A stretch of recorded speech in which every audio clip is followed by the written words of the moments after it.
Hello दोस्तों, क्या हाल है आप लोगों के। तो आज की वीडियो में बात करूंगा आपसे सबसे इंटरेस्टिंग जो मेरा एक्सपीरियंस रहा है स्टॉक ऑडिट के अंदर उसके बारे में, और आप लोगों को सिखाऊंगा भी सही कि स्टॉक ऑडिट किस तरीके से कराया जाता है उस एक्सपीरियंस के थ्रू।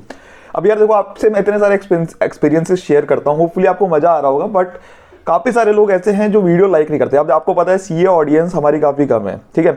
अब मैं कंटिन्यूसली जो मैं वीडियो बना रहा हूँ, अगर आप में से कुछ लोग लाइक ही नहीं करेंगे या शेयर नहीं करेंगे और लोगों के साथ, तो वीडियोस कैसे आगे जाएंगी। तो समझ रहे हैं ना, मतलब यूट्यूब का एल्गोरिदम ही कुछ इस तरीके से है कि जब तक आप वो चीज़ों पे एंगेज नहीं होंगे तब तक ये आगे नहीं जाएगी। आप लाइक भी करो, कमेंट भी करो, सो दैट मेरे को एक मोटिवेशन मिले, मतलब मेरे को एक मोटिवेशन मिले कि आगे भी मैं वीडियो बना सकूं। आप समझ रहे हैं ना, मतलब मेरा पॉइंट क्या है। अगर आप लाइक नहीं करेंगे, कमेंट नहीं करेंगे, ये मतलब मैं जनरली वीडियो के एंड में बोलता हूँ, बट होपफुली आप समझ रहे होंगे। अगेन किसी भी चीज़ के लिए कोई जोर जबरदस्ती नहीं है, बट स्टिल कंसिडर करो। और यार अगर आप इंस्टाग्राम पे मेरे साथ कनेक्ट होना चाहते हो तो आपको डिस्क्रिप्शन में आईडी मिल जाएगी, आप वहाँ जाके भी कनेक्ट कर सकते हो। स्टार्ट करते हैं इस वीडियो को। तो मेरा जो सबसे इंटरेस्टिंग स्टॉक काउंट रहा है वो है रहा है डेयरी का, मतलब डेयरी इंडस्ट्री का, मतलब दूध और ये आइसक्रीम, और मतलब सबसे इंटरेस्टिंग स्टॉक काउंट रहा किस तरीके से है, प्रोसीजर क्या होता है उसके बारे में बात करेंगे। आपको पता है जब हम स्टॉक काउंट करने के लिए जाते हैं, जनरली दो तरीके के ऑडिटर होते हैं स्टॉक काउंट के अंदर। जब भी आप जाओगे जनरली आपको, अगर आप स्टैट ऑडिटर हो तो आपको इंटरनल ऑडिटर भी जनरली मिलेंगे वहां पर कि जो स्टॉक काउंट कर रहे होंगे। अगर आप इंटरनल ऑडिटर हो तो स्टैट ऑडिटर भी मिलेंगे, मतलब दोनों जनरली मतलब एक दिन पहले या साथ में ऐसे ही कर रहे होते हैं, ठीक है। जब एक पीरियड एंड हो रहा होता है, यानी कि 31 मार्च को जनरली आपको इस तरीके से मिलेगा कि 31 मार्च 1 अप्रैल को स्टॉक काउंट चल रहा है। तो इंटरनल ऑडिटर का जो आपको मैं बताता हूँ, बेसिकली अगर एज ए इंटरनल ऑडिटर आप जा रहे हो स्टॉक काउंट के लिए, तो उसमें क्या होता है आपको पता है, वो मैनेजमेंट का ही बंदा होता है जो इंटरनल ऑडिटर होता है, ठीक है। उसमें क्या होता है, स्कोप डिफाइन होता है बाय मैनेजमेंट कि भाई आपको किस तरीके से इंटरनल ऑडिट करना है, मतलब कि स्टॉक ऑडिट करना है, ठीक है। तो स्टॉक ऑडिट के अंदर या तो मैं वो ये बोल सकता हूँ कि भैया 100% स्टॉक काउंट करो, मतलब मैनेजमेंट बोल सकता है कि 100% स्टॉक काउंट करो, या फिर मैं बोल सकता हूँ कि रैंडमली जो भी आपको पसंद आ रहा है उस हिसाब से आप कर सकते हो। तो वो क्या है, मैनेजमेंट के हाथ के अंदर है। लेकिन अगर मैं बात करूँ स्टैट ऑडिटर की, तो वहां पे हम मर्टेलिटी का कॉन्सेप्ट अप्लाई करते हैं, ठीक है। मर्टेलिटी के कॉन्सेप्ट अप्लाई करके हम सैंपलिंग निकालते हैं कि कितने सैंपल आएंगे पहले तो, ठीक है, on the basis of mortality. Sampling वाली अगर आप लोगों ने वीडियो नहीं देखी तो पूरा समझा रखा है मैंने किस तरीके से सैंपलिंग आपको करनी है, तो मैं आई बटन में भी डाल दूंगा और डिस्क्रिप्शन में भी डाल दूंगा। तो सबसे पहले तो हम सैंपल निकालते हैं कि कितने सैंपल आए हैं। अब उसके बाद क्या होता है, सैंपल निकालने के बाद चाहे वो इंटरनल ऑडिटर हो या स्टैट ऑडिटर हो, मतलब वहां पे क्या है, सबसे पहले तो स्टैट ऑडिटर के अंदर मैनेजमेंट की कोई बंदिश नहीं होती कि भैया आप इतना करोगे उतना करोगे। मैं चाहूँ तो 100% कर सकता हूँ, मेरी मर्जी है। लेकिन आपको पता है कि हमारा एक जो सबसे बड़ा कॉन्स्टेंट होता है वो होता है टाइम, कि टाइम की बंदिश होती है हमारे पास, और प्लस ऑब्वियसली कॉस्ट भी कहीं ना कहीं इन्वॉल्व होती है। अगर मैं 100% स्टॉक काउंट कराऊंगा तो मेरी कॉस्टिंग बहुत ज्यादा लग जाएगी, तो मेरे को अकॉर्डिंगली उसमें से सैंपलिंग साइज सेलेक्ट करना पड़ता है। तो अब क्या है कि आप जब सैंपल ले लेते हो, भले ही आप इंटरनल ऑडिटर हो या स्टैट ऑडिटर हो, जनरली दो तरीके के कॉन्सेप्ट आप अप्लाई करते हो जब भी आप स्टॉक काउंट करते हो। या तो आप फ्लोर टू शीट करोगे या शीट टू फ्लोर करोगे, ठीक है। तो फ्लोर टू शीट जब आप करोगे, तो यानी कि फ्लोर टू शीट का कहने का क्या मतलब है कि माल पड़ा हुआ है सामने, माल वहां सामने पड़ा हुआ है, आप देखोगे शीट के अंदर कि एक्चुअल में वो माल है या नहीं है, ठीक है। जैसे मान लीजिए कोई भी चीज है, जैसे दूध, उसने बोला कि 100 लीटर दूध पड़ा हुआ है ये, ठीक है। अब मैं अपने शीट के अंदर चेक करूंगा 100 लीटर दूध कहां पर है। जैसे मैंने बोला वो 100 लीटर दूध दिखाओ मेरे को इसके अंदर, कहां पे शीट में कहां पड़ा हुआ है वाला 100 लीटर वाला दूध, ठीक है। लोकेशन वाइज सारी चीजें मैनेज होती हैं, तो इसलिए वो चीज़ पता चल जाएगी कि 100 लीटर वाला जो ये बोल रहा है दूध, तो ये लोकेशन पे कौन सी लोकेशन पे पड़ा हुआ है, तो लोकेशन वाइज शीट मेंटेन होती है। तो अब क्या है कि अब मैं उससे बोलूंगा कि मेरे को 100 लीटर दूध यहाँ पे दिखाओ। अब हो सकता है कुछ ऐसा भी हो सकता है मेरे शीट में लिखा हुआ है 100 किलो मक्खन, 100 किलो बटर, तो मैं उसको बोलूंगा 100 किलो मक्खन और बटर उधर दिखाओ मेरे को। तो दोनों तरफ, मतलब शीट टू फ्लोर और फ्लोर टू शीट। तो आप जनरली क्या करते हैं, मतलब इसके अंदर आप सैंपलिंग डिसाइड कर सकते हैं 50-50%, जैसे 50% आप शीट टू फ्लोर करो, फ्लोर टू शीट आप 50% कर सकते हो। तो इस तरीके से सैंपलिंग डिसाइड होती है। तो अब जब आप जाते हो तो जनरली क्या करते हो, जनरली क्या होता है, एक मतलब मॉडस ऑपरेंडी यही होता है, मतलब एजेंडा हमारा यही होता है कि हम मैक्सिमम जो हाई वैल्यू आइटम्स हैं, मतलब हाई वैल्यू जो है इन्वेंट्री के, लेट से इन्वेंट्री अगर आपकी आ रही है 500 करोड़ की, तो आपका ये ऑब्जेक्टिव होगा कि एटलीस्ट यार 300-350 करोड़ की इन्वेंट्री आप कवर कर लो, ठीक है। ऑब्जेक्टिव मैं बोल रहा हूं। अब इन केस आपके सैंपल इतने नहीं आ रहे हैं, आपकी मॉडलिटी बहुत ज्यादा है, सैंपल इतने नहीं आ रहे हैं, तो वो काफी चीजों के ऊपर वेरी करती है। लेकिन आप ये ट्राई करोगे कि एटलीस्ट आपके हाई वैल्यू आइटम कवर हो जाएं, और मेजरली जितने भी आपके मेजर वेयर हाउसेज हैं, ठीक है, वो कवर हो जाएं, जितने भी आपके मेजर वेयर हाउसेज हैं वो कवर हो जाएं, और आपके जो मेजर जो हाई वैल्यू आइटम्स हैं वो कवर हो जाएं।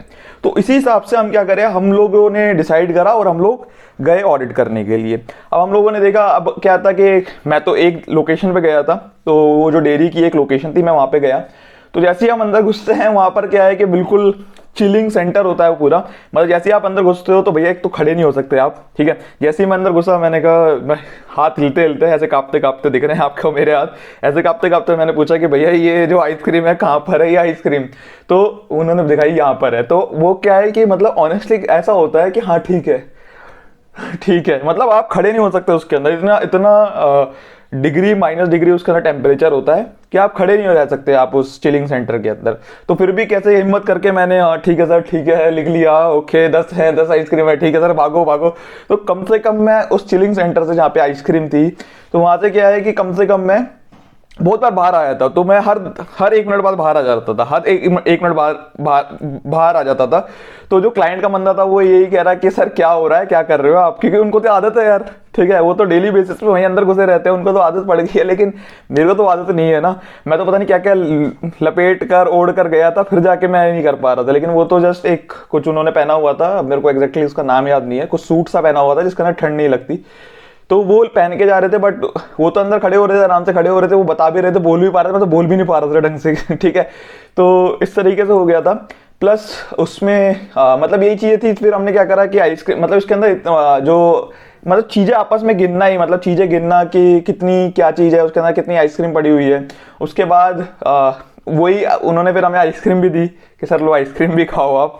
तो मतलब ये था वहाँ पे सिचुएशन थी। मतलब इंटरेस्टिंग इसलिए ये बन गया था क्योंकि यार वहाँ पर क्या है कि आप काफ़ी ज़्यादा हमें अपने ऊपर भी हंसी आ रही थी कि यार बार बार बाहर निकल के आ रहे हैं, वो लोग परेशान हो गए थे हमसे, बट दे ऑल्सो नो कि हाँ ठीक है, मतलब वो हमें भी कहीं ना कहीं दिलासा दे रहे थे कि ठीक है सर सारे ही ऐसे ऑडिटर होते हैं, ये है वो है।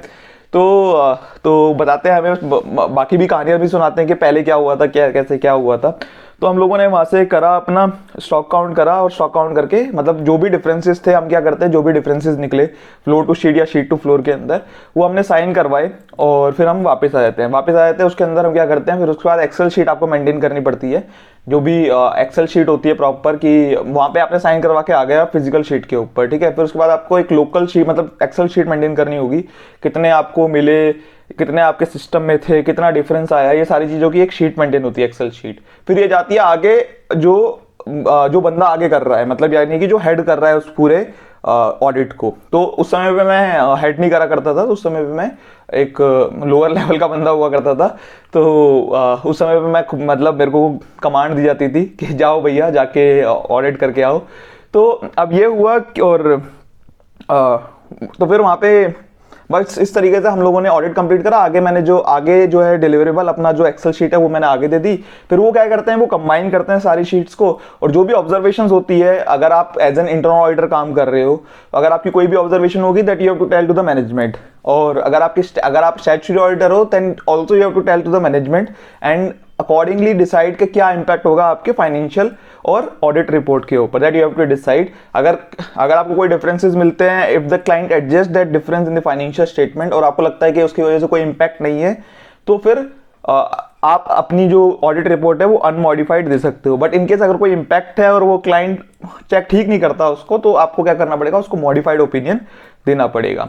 तो आई होप आपको इस वीडियो के थ्रू काफी से कुछ सीखने को मिला होगा। और यार अभी तक आपने वीडियो लाइक नहीं करी है तो वीडियो लाइक कर देना। क्योंकि मेरे को इससे थोड़ा मोटिवेशन मिलेगा कि हाँ ठीक है, ठीक चीज़ बना रहा हूँ मैं, तो मुझे पता चले ना कि यार कोई गलत चीज़ तो नहीं बना रहा ना मैं। तो ये चीज़ है। बाकी आपको किस तरीके की और वीडियो चाहिए कमेंट सेक्शन में कमेंट करके जरूर बताना। ये किसी ने मेरे को बोला था स्टॉक काउंट के ऊपर वीडियो बनाने के लिए, आई थिंक प्रकाश या कुछ, मेरे को एग्जैक्टली नाम याद नहीं है, सॉरी यार। बट आपका जो कमेंट है वो मैंने पढ़ लिया था। तो अगर आपको किसी तरीके की और वीडियो चाहिए तो वो भी आप मेरे को कमेंट सेक्शन में कमेंट करके बता सकते हो। मेरा कोई एक्सपीरियंस आप जानना चाहते हो किसी चीज़ को लेकर, वो भी आप पूछ सकते हो मेरे से। बाकी यार मिलते हैं नेक्स्ट वीडियो में। Thank you so much.